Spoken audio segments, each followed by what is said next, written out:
Hey everybody, Ed here with the Digital Digest, and today I wanted to share yet another update on my experience with the Sony Cybershot RX1 on the left and the Sony Alpha A7 on the right.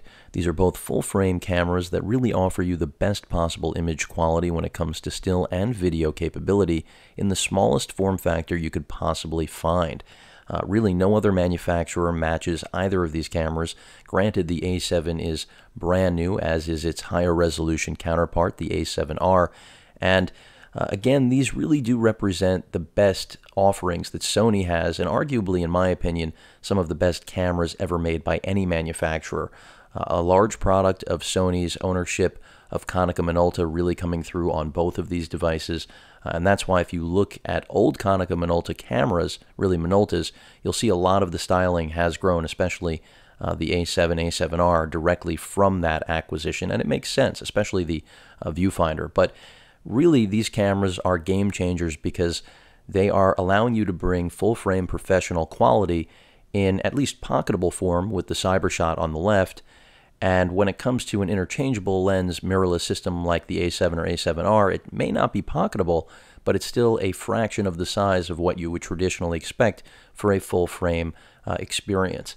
And that's where, as I've pointed out before, the A7 and A7R really are the epitome of what Sony set out to do when they originally manufactured E-mount-based cameras like the NEX model right here, the 5R, the 5T. It really all began with the 5N, in my opinion, because that's where things really changed.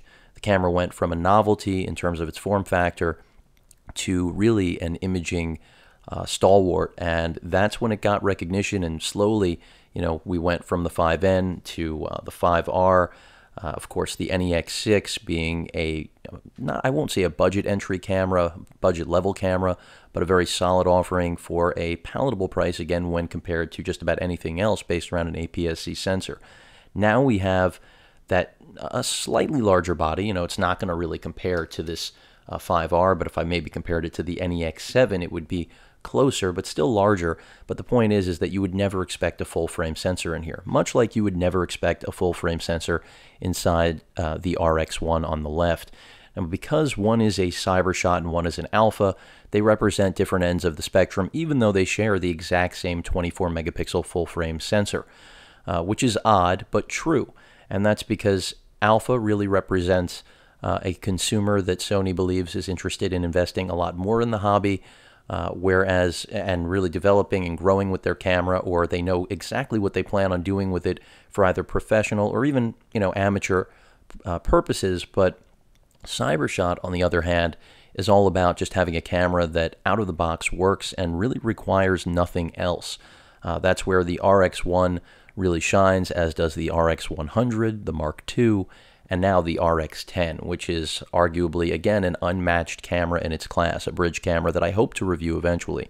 But focusing again on the RX1, you've got a fixed 35mm lens there. That's an f2.0.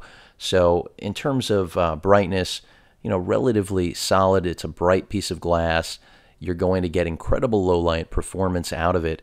And again, just unmatched. There is nothing else like it. That full frame sensor, the build quality, the ability to add on a viewfinder, even though it's so compact. And that's really the overall message with both of these devices, is that, again, it's about getting the limitations of what you would traditionally expect in these forms thrown away. And Sony's accomplished that. But it's a very expensive proposition. So with the fixed lens Cybershot experience, where again it's just supposed to be perfect out of the box, you're looking at still a $2,800 camera here, even today, and it's been on the market for quite a while.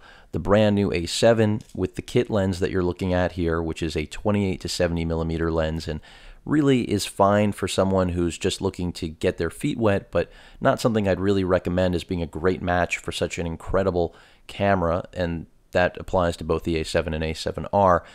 That's not to say that this kit lens doesn't or isn't a solid performer. It is.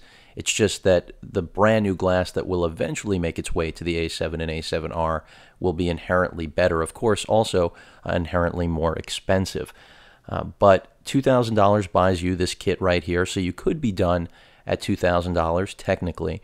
$16.99 for the body alone for, again, the A7, which also has Wi-Fi and NFC, some technological enhancements missing from the older RX1, which is more of the beginning of the combination of the NEX body with full frame, and then the transition over of combining both of those elements, at least brands, but not necessarily the software, because these actually have more in common when it comes to software than this NEX camera, which is interesting because this is part of an interchangeable lens family, also based around the E-mount. But when it comes to pricing, if you want to step up in resolution and get the A7R, which has a 36 megapixel sensor, really cream of the crop, comparable to Nikon's D800. So really, again, zero compromise when it comes to resolution. You're looking at $22.99 for body alone.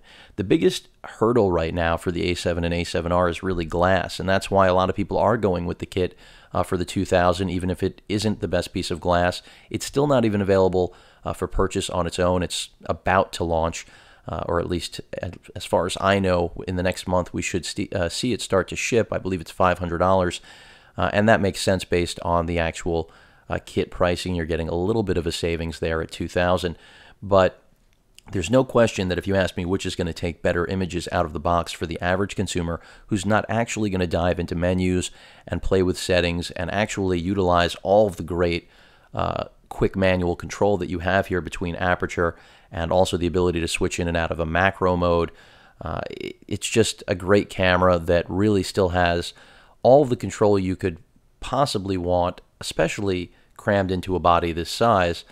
But again, $2,800 is not for the average consumer, but Sony knows there's a market for it. That's because it's been successful. That's why pricing hasn't really softened.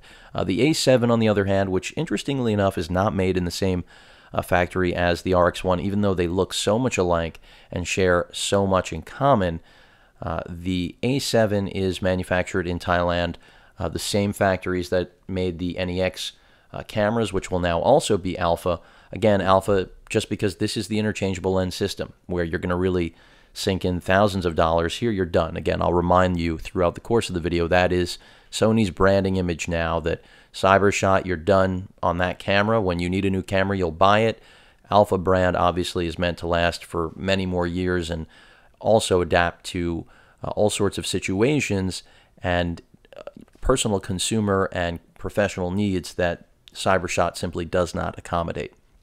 But when it comes to the A7R, the more expensive, higher res version of this camera, you do give up some autofocus capability. That's because it relies solely on contrast detection. Here we've got phase and contrast, but at least from what I've seen, it's almost a wash. In terms of actual sharpness, the A7R beats out the A7. That has a lot to do with the extra resolution and it just being a superior piece of hardware. It also has slightly better build quality. That's in no way a knock against the A7's actual build quality, because this camera is a tank. It's not quite the tank the original RX1 was, but it's very close, and a lot of that has to do with the fact that they're building around very similar designs, really borrowing from everything they've made in the last 3 years, hand-picking, creating this Frankenstein that, in my opinion, really is the future of the industry. You're looking at a camera that is a game changer, much like the NEX brand, in my opinion, in terms of redefining our expectations for image and video quality in a compact form. Now, when you look at these two cameras, pricing aside, and the fact that I've mentioned a lot of the lenses aren't even out right now, that's its biggest hurdle. You can use, older E-mount lenses like this 10 to 18, which is a great piece of glass, but it's going to be cropped. You're not going to get a full frame experience because this is made for an APS-C sensor. So most of the existing E-mount glass is just going to give you a cropped experience, so it's less than ideal, even though it is compatible. But that doesn't mean it's not usable. I have used both the 10 to 18 on this, as well as my power zoom, the 18 to 200, and both perform well. There's no question. I could arguably say that even though we're dropping the megapixel count, I am getting an extended focal range, and on top of that, and that's because of the crop factor, and on top of that, the image quality is still really solid. Something also to note with Alpha in terms of the A7, A7R, no stabilization in body. you are, again, relying on optical steady shot, much like the NEX cameras in the lens. This is nothing new. Someone did mention that as if it was a new feature. It is not. So it is, again, the culmination, really, of everything they've done with their imaging business, in my opinion, because how else are you going to get A99 performance in a package like this? You simply are not going to find it. And really nothing has been given up in the entire build, in my opinion. In terms of size, that is its other Achilles, because even though the body is incredibly small for a full frame offering, the problem I see is that as we get to those better lenses, the better offerings that are really going to take full advantage of the A7 and A7R's resolution capability, as well as just faster glass in general, because right now there are like 4 different pieces of glass, of which I think 3 are available. So once we get there, these full-frame lenses they're going to be full-frame lenses, which means we're going to be dealing with very similar size glass to what you'd be using on an A99, which of course is a gigantic camera when compared to the A7. And that's one of the things that begins to make me wonder, not about the actual substance or the place that the A7 and A7R have in the market, but just, is it detracting from the overall value of getting that incredible quality in the smallest form factor? Now, I think for most users, that really won't bother them, because still, even if the lenses are still full frame equivalents in terms of bulk and weight, I think for most users that have been using traditional full frame form factor cameras, they still will welcome the fact that the actual body has been reduced just tremendously, and it's not even comparable. The fact that this is also weather sealed, and as I mentioned, has Wi-Fi and NFC, the NFC contact point right there, really does make it a very solid choice, something that you couldn't say about the NEX brand. And I've mentioned this in previous videos. Your memory card slot right there, battery compartment at the bottom. It does take the W series battery that has been used across the NEX line now from its inception, and that's a good and a bad thing. It's a good thing because the batteries aren't expensive as a result. They're a lot less expensive than when they first began with the NEX models. On the other hand, they don't have great actual output when it comes to battery life. So a little over 200 shots here. I've mentioned that in other videos, but you have to remember you've got so much manual control, full frame capability, and eventually incredible lenses, because I know Sony's going to follow through on the glass. They proved that already with the NEX lineup. In terms of other ports that you have, again, as I mentioned, the weather sealing.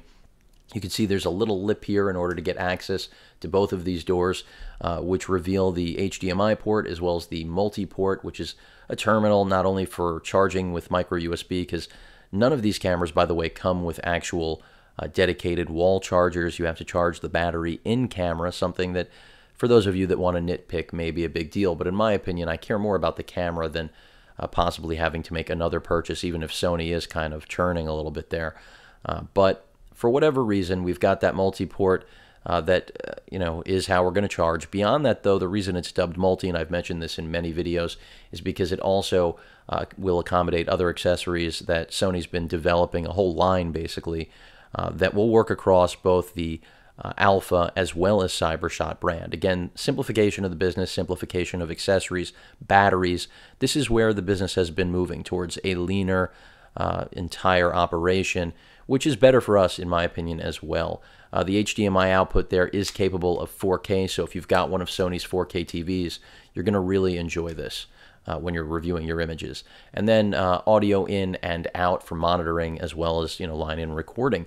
So I won't call those professional features, but they certainly put the camera, again, in the proper posture to be treated as such. And then when you think about all the manual control here, you've got a ton, whether it comes to the thumb dial, the finger dial right here, exposure compensation, the on-off button, again, just complete port directly from the RX1 or maybe an old Minolta, depending on how you feel about it.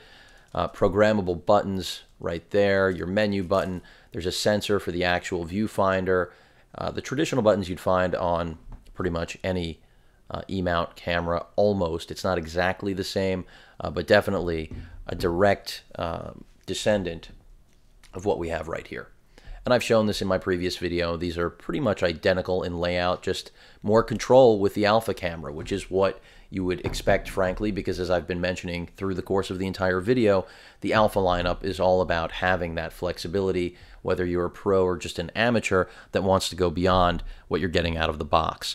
The other nice thing about the Wi-Fi, the network capability in the camera, is the App Store and being able to purchase different applications, which we can already do with the NEX brand and will be able to do with future Alpha branded cameras that are replacing the NEX in the APS-C market. When it comes to what's available now, I've already done several videos. At launch, it was limited to about 3 or 4 applications. Now it's pretty much doubled, maybe even a little bit more than that. Still missing one of my favorites, which is the time-lapse application. Eagerly anticipating that. I thought it would be up before the new year, but we still have a few days. Either way, the A7 really does bring together all of the best features and functions. Even when it comes down to the software, I've already done menu diving on this camera. As I mentioned, the RX1 has all of those benefits as well. And that's where I really believe the A7 pulled some of that from the RX1. Sony saw user feedback, saw how in love people were with the menu system in the RX1. That's why it's in the RX10. That's why it's here in the A7. And that really all stems from the A99. They realized that the alpha mount does have some advantages, software being one of them. It's more like a camera than a point and shoot, and that's where clearly the NEX brand was more of the consumer-driven product than the enthusiast. But Sony kind of got caught looking because they didn't believe that the NEX would be adopted widely, I think by more than consumers, and it was because of its ability to adopt legacy glass with adapters that are incredibly inexpensive, which is another reason to love the A7 and A7R, because with an inexpensive adapter, you can pop on any piece of glass from any manufacturer and just use manual focus, and with peaking, it's pretty much idiot-proof. For those of you who are intimidated by manual focus, Sony solved that a long time ago with their focus peaking, in my opinion. So the A7 is incredibly solid from just about every angle. Even the audio is superior to any other model in its class, in its form factor, as well as previous NEX cameras. Of course, better than the RX1. It actually has level control and all sorts of things you're just not going to find in any camera other than something semi-professional or pro. And that's what Sony's really trying to deliver. Of course, the A7 seems to be the one that's more mainstream. The A7R really, again, dedicated to those looking for D800 performance in the exact same size that we're looking at here. No flash on board, a flash here with the RX1. And also, remember, because I said you can put legacy glass on here, that does mean that even though I've mentioned there is a deficit, really, when it comes to glass right now, which is the full-frame E-mount glass, FE is the labeling, which makes sense, you can use legacy glass, and likely anyone who's ponying up this kind of money already has some legacy glass to throw on there. If you don't, it's probably a good indication that you should be buying a Cybershot, and that's not completely black or white, but I think you understand what I mean. Again, the full developed solution that's going to give you the best keepers, in my opinion, if you're not going to play with settings, at least in this full frame matchup, is definitely the RX1. If you're looking to get the camera that's going to grow with your hobby and really allow you to change and purchase other lenses that will give you a different dynamic, a different capability, then clearly the Alpha brand is where you should be. And that's what Sony wants consumers to know.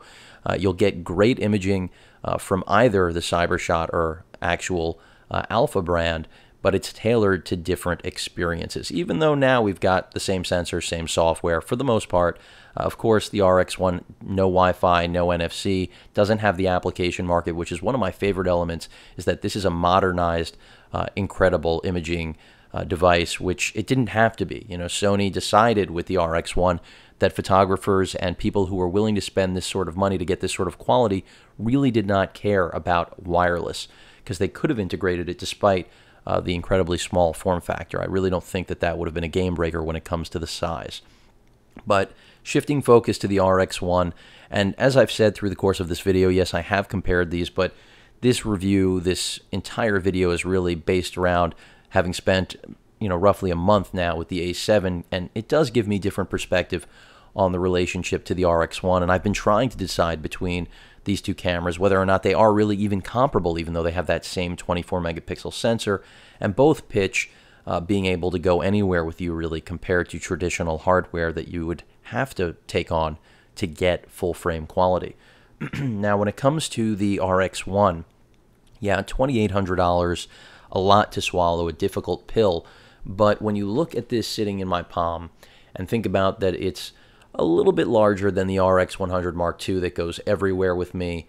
And when I say a little bit larger, really the lens is the difference when you think about it, because the lens is internalized on the RX100. It's also heavier, wider, so in every department it's bigger. It does not have an articulating screen.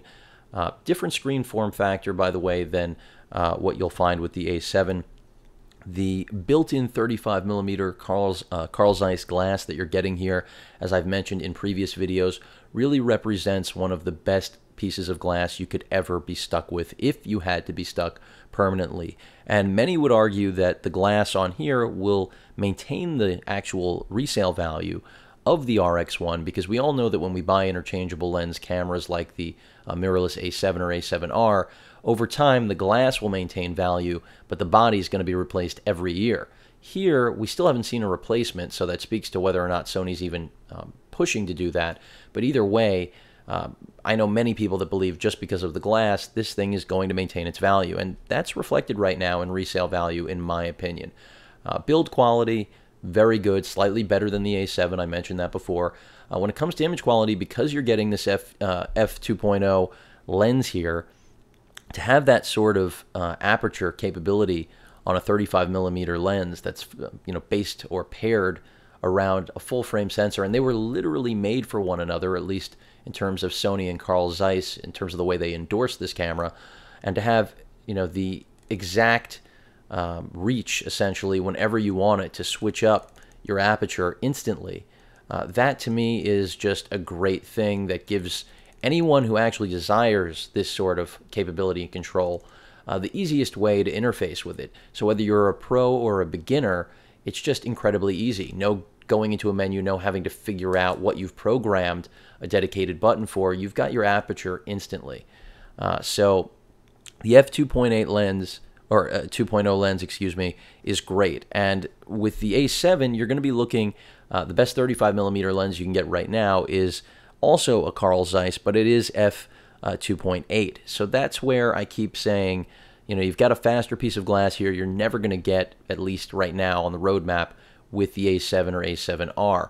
Also, this lens is really short considering it's a 35mm lens that is full frame, and that's because basically a quarter of the lens is actually in the body of this camera. So there's a level of engineering that is just incredible here on the RX1, much like there is with this camera as well. I mentioned before, this is made in Japan. The A7 is not. It's made in Thailand. I'm not saying that's in any way a knock at the quality or the overall QC, but it speaks also to what Sony was hedging with this product, the actual numbers they plan to produce, whereas this being something designed clearly for mass production compared to this camera. How well sales have been for it, I'm not sure. I haven't seen a lot of sales so far. A little bit of bundling by B&H and Adorama, but if you check Amazon, Best Buy, they certainly did not put either of these on sale through the holiday season. And that's because, again, what can you pick up to compare these with? Now, with the RX1, as I mentioned, you're getting an incredible piece of glass. It also has the ability to switch quickly in and out of a real, not a simulated, macro mode. And that, to me, is a really big enhancement, something that if you're going to be stuck with this glass, which again is incredible, why not also have that capability? And everything on this camera is just, in my opinion, perfect. This is as good a camera as you're ever going to find, and that's why, to anyone thinking about it, don't worry. I know it's a lot of money, but if you've got it, you're not going to regret it. This thing will make every other camera you've touched look like junk. The autofocus here isn't incredibly fast, but guess what? With the A7 and A7R, it isn't either. Battery life here, we're working with a different class of battery. It's the one found with all Cybershot cameras. It is also not going to give you great battery life. The X-Type also going to bring you in around 200 shots, and that's just a limitation of what we're working with when it comes to this body size. No weather sealing, wish there was. Maybe on the next generation, besides adding Wi-Fi and NFC, your SD card slot right there. So all in one slot. This is part of the older design methodology from Sony. At least this is the new trend to side mount it. Not that that's something they haven't done before, by the way. And then in terms of dials, everything's the same pretty much. It's up here, except we don't have the finger and thumb dial that's here, nor do we have the extra grip, which, by the way, I didn't point out before, and it's something I've missed in previous videos. You guys can see right there my index finger touching. They even have indentation here really to accommodate in the best and most comfortable fashion your hand when gripping this camera, and that's part of what makes the A7 a great camera that I've also omitted so far, which I should have mentioned, that in terms of ergonomics, it is incredible. That's something the RX1 doesn't have, unfortunately. Part of its compact frame is really abandoning a grip altogether. You've just got some textured rubber here, which is nice, and it's got the right look, the right feel, but for prolonged shooting, no. And that's where, again, I have to say that the Cybershot brand, Sony's viewing as something that's more casual, of course, than the Alpha. And that's why the Alpha has the big grip that's going to allow you to shoot all day long, even though the battery won't. So the RX1 has, again, all the same dials. Your mode dial is basically the same. Exposure comp, power button, or power switch and shutter release, almost the same. Only difference here is it's pitted here, cable release, and here we've got just a flathead button. This one seems to be plastic, this one seems to be metal, but that's part of the entire build here difference in my opinion. This is all metal. This is a combination of metallics and polycarbonates. Flash on board, no flash here as I mentioned before. We have a hot shoe so that even though we're missing that great A99 quality OLED viewfinder, we can add that same quality viewfinder, and it will articulate, as I mentioned in the comparison. It's a $450 accessory, so it's not for the faint of heart, but it's definitely a warranted one if you need it and have invested in this. And for those of you wondering if you need it, pretty much my answer to that is that if you use reading glasses, you need to buy the EVF. That's at least my experience. If you do not require them, then you should be fine using the viewfinder, even in bright sunlight, because Sony has rectified all of those issues with their sunny mode. It's a setting in the camera that just makes the screen so bright. Yes, it also eats the batteries faster, but allows you to frame perfectly in the brightest conditions that at least you could ever imagine encountering. Beyond that, programmable buttons, the flash switch right here, playback, slightly different in terms of the button layout, but very similar as well. So a lot, I mean, you do have the thumb dial right here. It's just you're missing the finger dial up front. And as I mentioned, the whole assembly of that grip is just gone. Whereas when we look at the A7, it's literally identical in terms of the chassis. It's just when they come to all of the enhancements, the extra things added, even where the microphones are, similar placement, but not really. They flank the OLED viewfinder. You can see right there if I can bring it into focus. And on the RX1, they flank where the viewfinder would be, where we've got that hot shoe. The hot shoe is also, of course, mounted on the top of the A7, so that's an advantage to both cameras. But considering the size of the RX1 and the fact, again, that you're getting a piece of glass that doesn't exist and may not ever exist for the A7 or A7R, that's part of really what you're after. You know, are you comfortable with the 35mm format and being stuck with that permanently, using your feet as the zoom? Here you've got a zoom lens right out of the kit, and there is a G glass 70 to 200mm piece of glass that's coming out, which for those of you who want, you know, to use the A7 or A7R for zoom photography, you're going to be able to do that, and it's going to be great, especially with some of the in-camera cropping capability. You know, the clear zoom, those type of things, I think are really going to be able to leverage the incredible megapixel count found on the A7R. Not that either of these or any of these are made for sports photography or necessarily wildlife. There are certainly enough photographers out there with the skill to pull it off nonetheless. But when it comes to pricing, I think that even though these are both really expensive, the fact that you're not going to be able to get anything else that can perform like this in this form factor, it's a value. And I know that sounds crazy, but it's the reality of the camera business right now. And that's why a lot of full-frame cameras that will be compared to these are coming down in price, because Sony Even though these may seem expensive to the consumer that's new to Sony, anyone that knows them knows that they've been raising prices over the last 2-3 years because their cameras have become incredibly popular. And this was not a business that they had a firm stronghold on in the past. They're still trying to create that reputation, and I think the A7 and A7R are where that reputation really starts to begin, in my opinion. Even though I've been a big fan of the NEX camera lineup from the launch, the A7 and A7R are going to bring customers over to Sony that simply wouldn't have looked in their direction before. So all the flexibility of legacy glass, Wi-Fi, NFC, applications, incredible manual control. In terms of the articulating screen, which I didn't even pull out before, the range of motion is limited. It doesn't flip around. I wish it did. That's kind of what prevents me from using the A7 or A7R as my dedicated video camera for the digest. Also, no overheating issues in my experience with this. For those of you curious, that's something that NEX cameras were notorious for, but this body is substantially larger, so that may be part of the reason. NEX cameras all about fitting everything into the smallest form. I mean, literally look at the thickness difference, not quite twice the amount, but close. And also, just everything, the way this is built, not in the same league, and it shouldn't be. But in terms of what you're going to be able to do with this, the reason it's an alpha camera is because whether you're professional or just amateur, it's going to fit your needs. And Sony, again, betting that the 7R is going to appeal to those of you that don't want the low-pass filter and just want the highest resolution, the best sharpness that you can possibly achieve in this form factor with a full-frame camera. The RX1, pricey, no question. The accessories match. I mean, incredibly expensive. The leather case, $250. I mentioned the viewfinder, $450. You could put a mic on here. You could put an electronic display, an actual output monitor, so that it can articulate. You could do a lot of different things because you do have this hot shoe. The built-in flash is a plus. Not that that's a game breaker, because with a camera like this, with a lens that's this bright, this fast, low light, any kind of low light capability, any kind of low light photography is going to be a breeze, even for a novice with this camera. And that's what's great about it. That's why it's Cybershot, even though it's almost $3,000.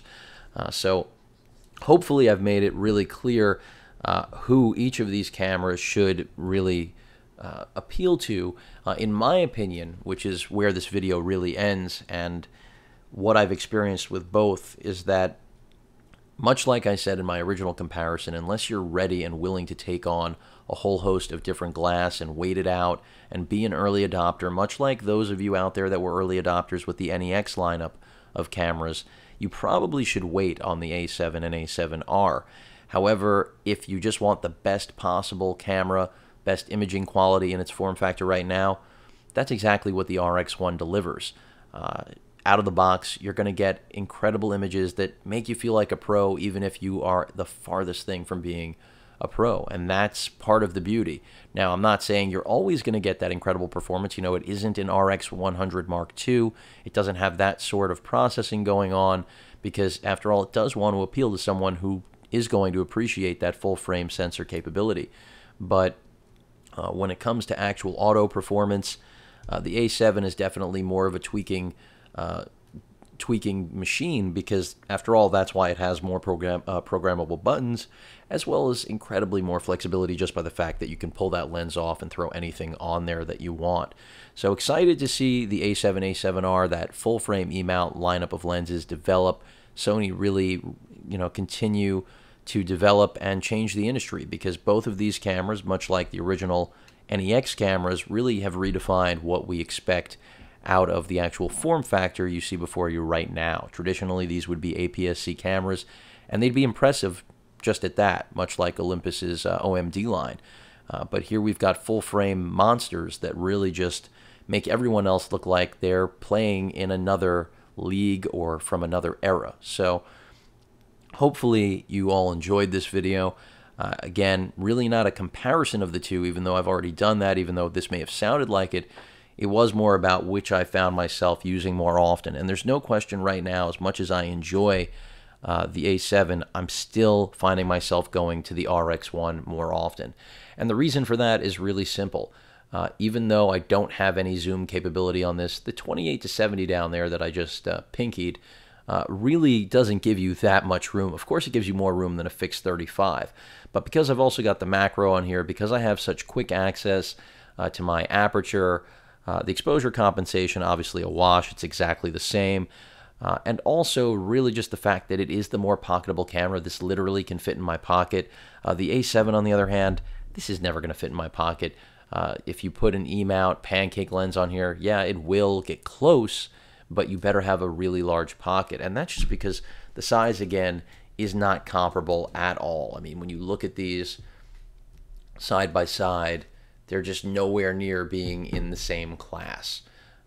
Even though they're both, as I've mentioned through the course of the video, the smallest full-frame cameras ever made, they're still not comparable when it comes to size, even though they have the exact same sensor. So, again, the message here is that, at least in my experience so far, until I can get the right piece of Carl Zeiss glass for this, which is probably going to be the zoom lens, because that to me is just a great walk-around lens to use for just about anything you throw at it, even though it's stuck at that f4. And I would have liked to have seen something a little bit faster. The point is that the RX1 out of the box is going to destroy everything, as long as you're not expecting 10 frames per second, because neither of these can deliver on that sort of promise.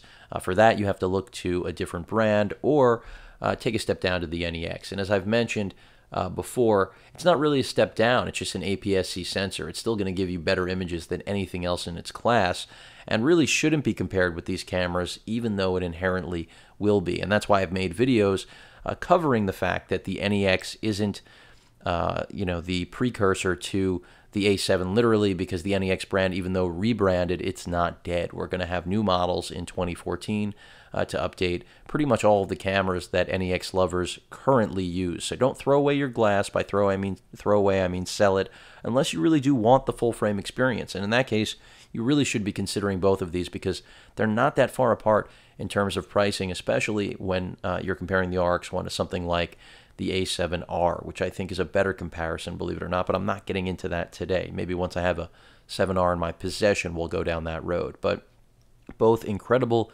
cameras, great still quality, great video quality, both capture at the same 1080p, 60p, 28 megabits per second, and in the highest form. They also have a couple other lower settings in terms of the actual data. And then you can step over to the MP4 format for, of course, more web-friendly, again, more compressed video that's all about quicker sharing and not the highest quality video capture you're going to get. You also have a 24p mode, by the way, and all the highest quality video shot with all Sony cameras is based around the AVC HD codec, for those of you curious. So MP4 and AVC HD are your options, and really, again, just both of these cameras are incredible. I'm still torn, but as I've said, through the course of my use, even though I've been reviewing the A7 and out there with it a lot, I still find that for at least personal use, I'm leaning towards the RX1. Even coming up on New Year's, for example, I'm going to be using the RX1. I know I'm not taking the A7 out with me on New Year's Eve, and that's because this is far less, it's more inconspicuous. It's not something that anybody's going to look at and think I'm taking professional quality photos with. Not that the A7 is, but they can tell it's an interchangeable lens camera. That's really obvious. It's larger. It also has more shutter noise. This thing is completely silent. So if you're looking for something that's under the radar, that's going to get you great candid shots, that isn't going to intimidate family members that shy away from cameras, or just doing street photography in general, if that's your hobby and you're shy, this camera is great for just about everybody. Whereas the A7 and A7R, they're not incredibly loud. They're more in line with what we already know from the NEX and, of course, A-mount based Sony cameras, because it doesn't have that leaf shutter. But in my opinion, the shutter sound, if you're really complaining about this, then you need to get your head examined, because even though it may not be exactly what you desire, show me another full-frame mirrorless interchangeable lens camera at this price point that offers this sort of quality. Anyway, hope all of you enjoyed this video. Two phenomenal cameras, if I haven't made that abundantly clear. And yes, the culmination of Sony's digital imaging from the Cybershot family and the Alpha family. And that's really, again, all about just out-of-the-box incredible performance, and then out-of-the-box incredible flexibility and growth. Any questions or comments, please feel free to post them. And of course, as usual, please feel free to subscribe. Later.